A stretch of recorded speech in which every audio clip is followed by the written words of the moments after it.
Gracias, Luis. Gracias, doctor Pérez Manauta. Igual que todos los años, agradecer al comité organizador por invitarme una vez más a estar en este evento, como lo decía el doctor Pérez Manauta, el más importante después de Semana Nacional de Gastro. Y lo que me pidieron este año es un área de interés particular, que es revisar la información más reciente sobre enfermedad celíaca y esto que el día de hoy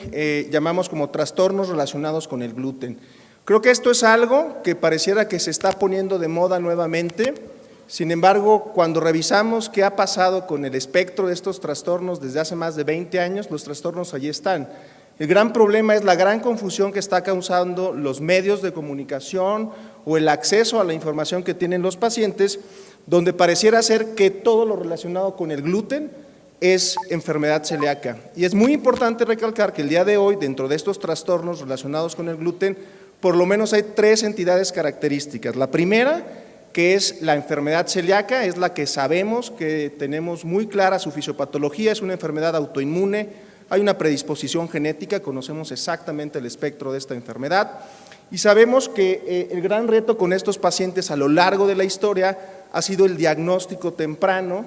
y hemos visto en los últimos años cómo el perfil del paciente celíaco ha cambiado. Ya no vemos tantos pacientes con diarrea crónica, el 70% de estos pacientes pueden tener incluso diagnósticos de trastornos funcionales digestivos. Pero esto no es lo mismo que la alergia al gluten. Lo menciono así porque esto es lo que el paciente lee, escucha o tiene acceso a la información en un sandbox cuando está en el aeropuerto, ¿no? Parecería que todo es lo mismo. Y la alergia al trigo es una enfermedad completamente diferente, es un fenómeno de hipersensibilidad. Se presenta en etapas tempranas de la vida, se manifiesta por alergia con muchas manifestaciones dermatológicas y manifestaciones respiratorias y es lo menos común de estos trastornos relacionados con el gluten. Y el último de estos trastornos, que el día de hoy pues hay gente que lo concibe como un monstruo de 1000 cabezas, hay gente que lo concibe como una nueva entidad, es la sensibilidad al trigo no celíaca, donde aparentemente se empieza a describir que esto no es un problema de autoinmunidad, sino es una pérdida de tolerancia mediado por fenómenos innatos. Importante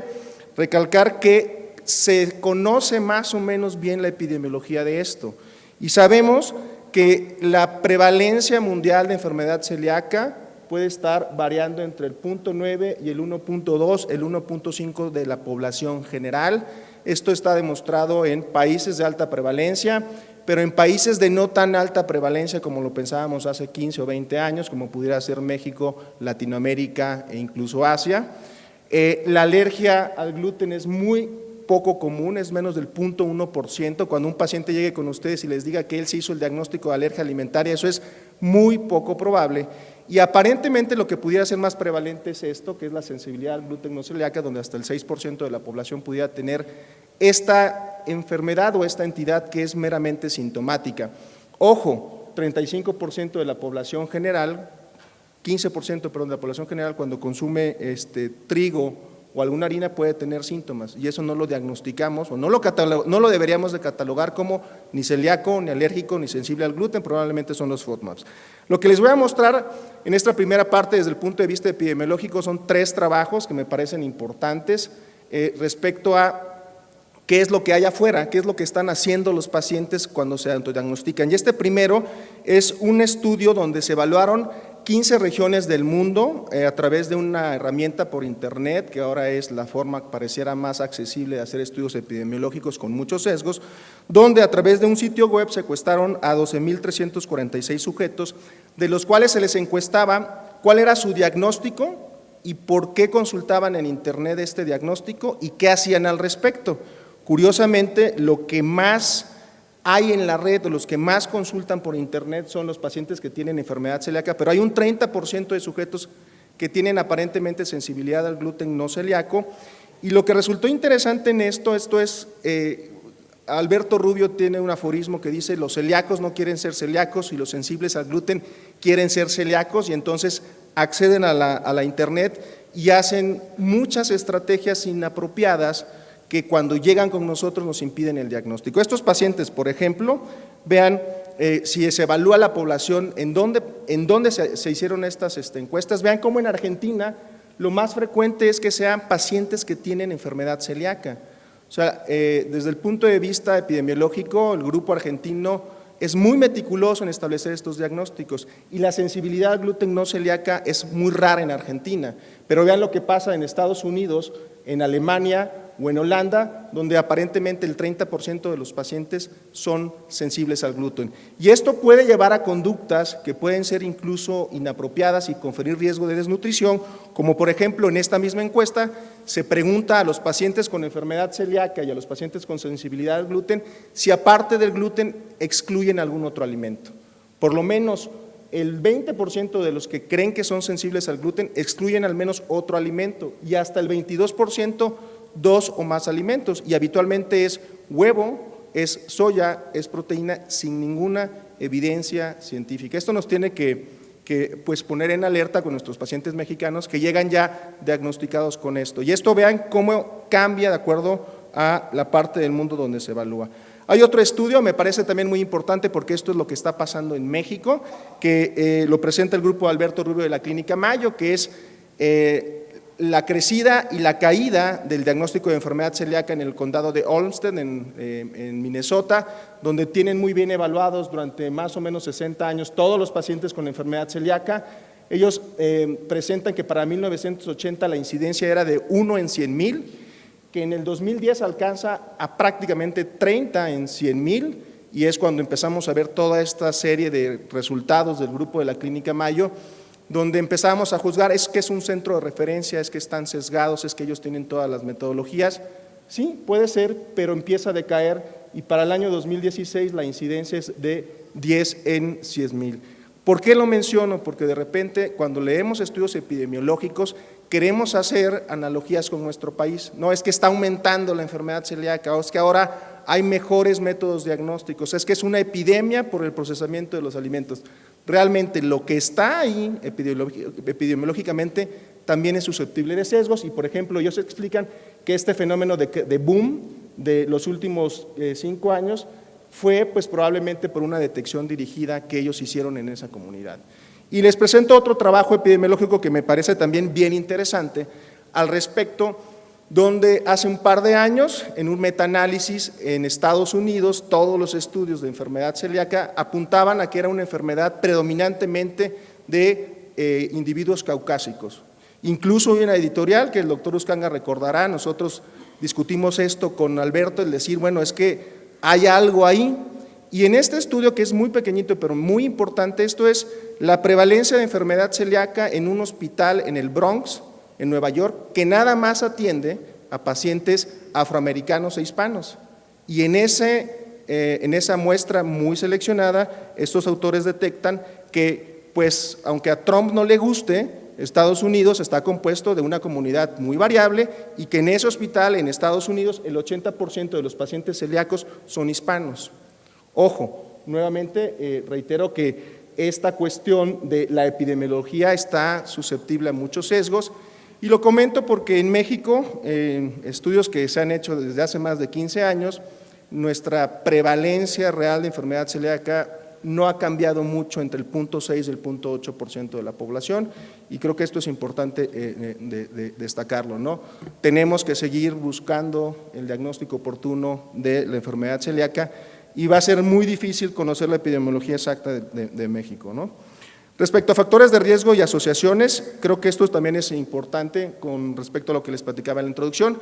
Antes de que un sujeto haga esto, de eliminar por completo de una patada el gluten y todos sus derivados, tenemos que estar conscientes que estas intervenciones pueden ser deleterias para el estado metabólico y nutricional. Este es un trabajo publicado hace un par de años donde demostraba que pacientes con enfermedad celíaca bien diagnosticada, antes de la dieta, la prevalencia de síndrome metabólico es del 2%. Y el meterse a una dieta libre de gluten, dependiendo de lo que coman y quién los guíe, les puede incrementar el riesgo de síndrome metabólico hasta en un 30%. Y al respecto, en esta semana de enfermedades digestivas, un grupo italiano presentó un trabajo muy similar, donde evaluaban la presencia de síndrome metabólico antes y después de una dieta libre de gluten en 81 pacientes, donde hubo un buen apego a la dieta y ellos demostraron que la prevalencia de síndrome metabólico antes y después no cambiaba mucho, tomando 3 de los 5 criterios que tenemos el día de hoy para síndrome metabólico, pero cuando hacen un subanálisis de qué es lo que pasa, vean, los pacientes que se meten a una dieta libre de gluten aumentan la circunferencia abdominal. En algunos pacientes mejora el perfil bioquímico, aumenta el HDL, disminuye la presión diastólica, hay un mejor control glicémico, el OMA no cambia, pero cuando analizan a los pacientes que tenían sobrepeso y enfermedad celíaca, encuentran esto, que hay un riesgo de hasta casi 5 que los pacientes con sobrepeso tienden a desarrollar síndrome metabólico si no llevando este tipo de dietas. Esto nos tiene que alertar que no es nada más que el paciente vaya, consulte al internet y crea que lo que está haciendo es apropiado. Una de las recomendaciones más importantes es el apoyo nutricional. El día de hoy no nada más para el control de la enfermedad, sino para evitar que esa dieta que el paciente se prescribe le confiera un mayor riesgo de síndrome metabólico porque cambian esta dieta a una gran cantidad de grasas, proteínas o sustancias que pueden ser edulcorantes que favorecen esto, como por ejemplo el consumo de fructosa. Lo mencionaba Maru, lo mencionó Miguel Ángel, hay estudios al respecto de la epidemia de Clostridium difficile en pacientes con enfermedad celíaca y al respecto, esta es una base de datos multiestatal, es prácticamente la base de los NIH, donde evalúa la incidencia por el número de casos por 100,000 habitantes en Estados Unidos. Estos son los números de casos en los últimos 10 años, del 2001 al 2011, 44,000 casos nuevos de enfermedad celíaca, 601,000 casos nuevos de Clostridium difficile, y ellos alertan de esto, que hay 1,144 pacientes que pueden tener las dos enfermedades. Y la situación de riesgo es esta, pensemos que muchos de estos pacientes con enfermedad celíaca vienen previamente tratados con antibióticos por aparentemente enfermedades infecciosas persistentes, no responden a la enfermedad celíaca, pensamos que es una enfermedad celíaca refractaria y lo que pueden tener es una coinfección por Clostridium, y vean que la mortalidad en estos pacientes es significativamente mayor. Y hay otro trabajo donde determina en una corte más pequeña de pacientes, esto es en Holanda, en los últimos 39 años la incidencia de Clostridium difficile de novo en un estudio casos y controles y demuestra que comparado con los controles los pacientes con enfermedad celíaca tienen prácticamente el doble de riesgo para adquirir Clostridium difficile y esto pasa en los primeros 12 meses. Creo que esta cuestión de la disbiosis, el abuso de antibiótico o el no tener un diagnóstico apropiado sí nos tienen que alertar que el día de hoy a ese paciente con enfermedad celíaca refractaria o con persistencia de síntomas tenemos que descartar coinfección por Clostridium difficile. Respecto al diagnóstico, no hay mucho al respecto, pero les presento un trabajo sencillo donde se trata de un marcador en sangre, un marcador serológico para determinar los niveles plasmáticos de citrulina, que es un marcador de la síntesis de vellosidades, puede ser un marcador para enteropatía. Otras dos proteínas, que es la proteína fijadora de ácidos grasos y el gen de regeneración, donde se evalúa a 110 pacientes con enfermedad celíaca, 46 pacientes con otras enteropatías como Sprue tropical, 103 controles digestivos, 209 sanos. Algunos de estos pacientes le repiten el marcador 6 meses después de la dieta y ven el comportamiento, y estos autores encuentran que los niveles plasmáticos de citrulina son significativamente menores en los pacientes con enteropatías y que se recupera después de la dieta libre de gluten. Pareciera ser un marcador no nada más para enfermedad celíaca, sino también para atrofia vellositaria, y en un modelo animal de ellos demuestran que los otros marcadores, que era el gen de regeneración y esta proteína fijadora que estaba incrementada antes de la dieta, tiende a disminuir. Pareciera que por ahí pudiera venir un biomarcador para enfermedad celíaca. Respecto al tratamiento, creo que no queda mayor duda que es la piedra angular en el manejo de los pacientes que tienen enfermedad celíaca. Y hemos visto durante los últimos años el beneficio de esta dieta en etapas tempranas. Hay mucho al respecto de osteopenia, pero hay muy poco acerca de una intervención. Y aunque es un trabajo pequeño, ese es el trabajo que presentó Julio Bay sobre 31 mujeres premenopáusicas seguidas a 3 años, es el estudio con mayor seguimiento en ver los efectos de la dieta libre de gluten sobre la estructura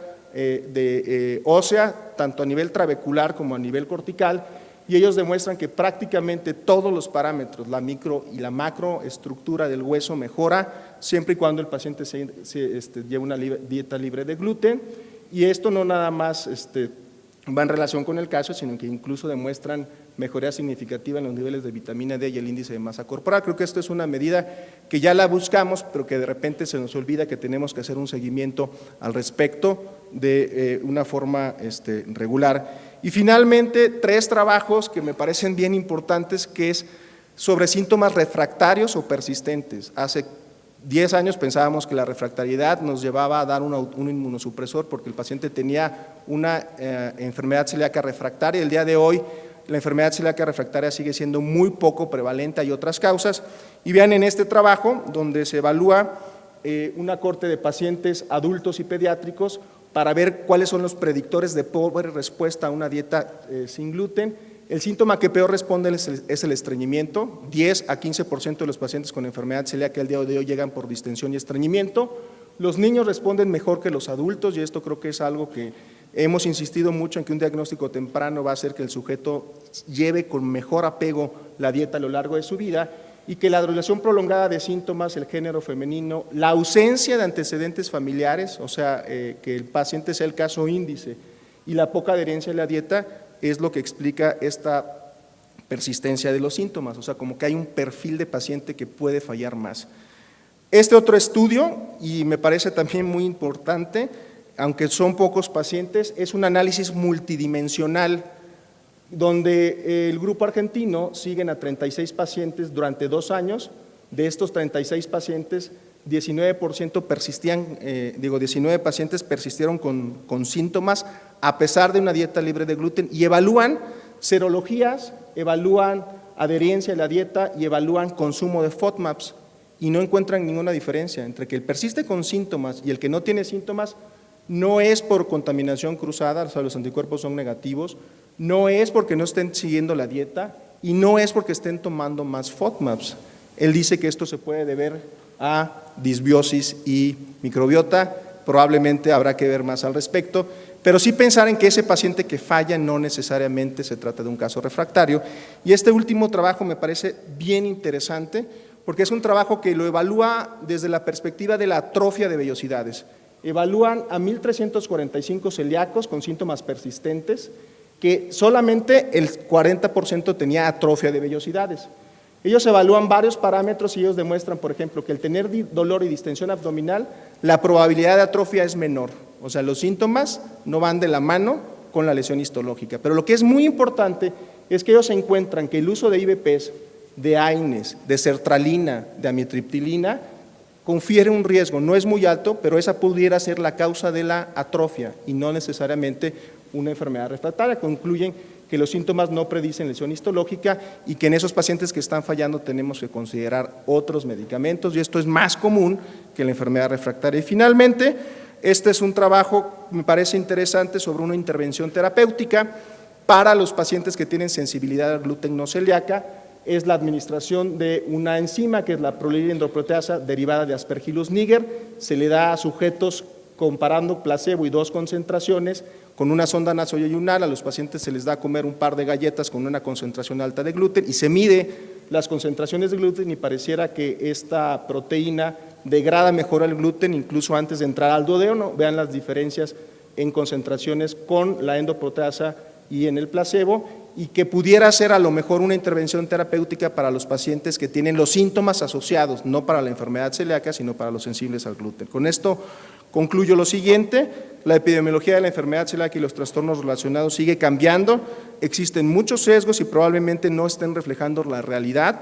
Una dieta libre de gluten puede tener efectos metabólicos importantes, por lo que se recomienda la asesoría nutricional, alerta en la coexistencia de Clostridium difficile y enfermedad celíaca, la importancia de la dieta libre de gluten en el metabolismo óseo, la persistencia de síntomas no es igual a falta de apego ni refractariedad, hay que considerar otras situaciones probablemente más comunes y seguramente esperaremos que alguno de estos biomarcadores o estas enzimas